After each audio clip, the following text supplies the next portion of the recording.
ওই কী রে মধু মধু রসমালাই রসমালাই, আমার কথা শুনে অবাক হচ্ছেন? কিছুদিন আগে যে তরমুজের ব্যবসায়ী এর কথাটা ভাইরাল করেছিল না, আজকে আমার সেই কথাটা মনে পড়ে গেল, এই জন্য আমি একটু বলে নিলাম। তো ছাদে আসলাম, দেখেন কি পরিমাণ বৃষ্টির ভিতরে ছাদে আসছি, মনে হচ্ছে কি গাছে সব লাল ফুল ফুটে আছে। তো মানে এত বেশি ভালো লাগতেছিল, আজকে আমি এক ডালা ড্রাগন ফল তুলবো।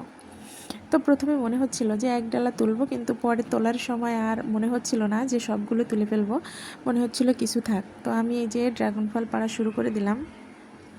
এই গাছ থেকে আমি 4টা ড্রাগন ফল তুলবো। সবগুলোই খুবই বড় সাইজ হয়েছে এবং লাল টকটকা হয়েছে। তো এই যে আমি একটা একটা করে তুলেই নিচ্ছি। তো আমার ক্যামেরাম্যান আজকে নতুন, তো এই জন্য আমার নিজের ভিডিও আমি নিজেই করি, তো আজকে আমার ক্যামেরাম্যান আছে একজন। তো এই যে আমি কিছু তুলে নিলাম, এক ডালা ড্রাগন ফল তুলে নিলাম। এই যে দেখতে পাচ্ছেন এক ডালা ড্রাগন ফল। তো এত বেশি মিষ্টি এই ড্রাগন ফলগুলো, যা বোঝাই বলতে পারবো না আপনাদেরকে। আর এই যে এইগুলো গাছে রেখে দিলাম, কারণ এগুলো পরেও খাওয়া যাবে। একসাথে সবগুলো পেড়ে আসলে খাইলে মানে কেমন হবে। আর বাড়িতে 3জন মানুষ আছে মাত্র আমরা, রুহান তো বাড়িতে নেই, এই জন্য ওর জন্য কিছু রেখে দিব, কিন্তু ও আসা পর্যন্ত থাকবে কিনা জানি না।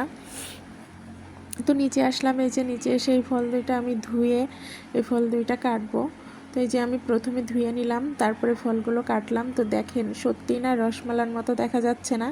রসমালাই মধু, দেখেন একদম মধুর মতো দেখা যাচ্ছে, আর এত মিষ্টি যা আপনারা ভাবতেই পারবেন না। আর এইগুলো আমি রেখে দিলাম, সন্ধ্যাবেলা খাবো। আর এই কেটে নিলাম, এইগুলো এখন খাবো।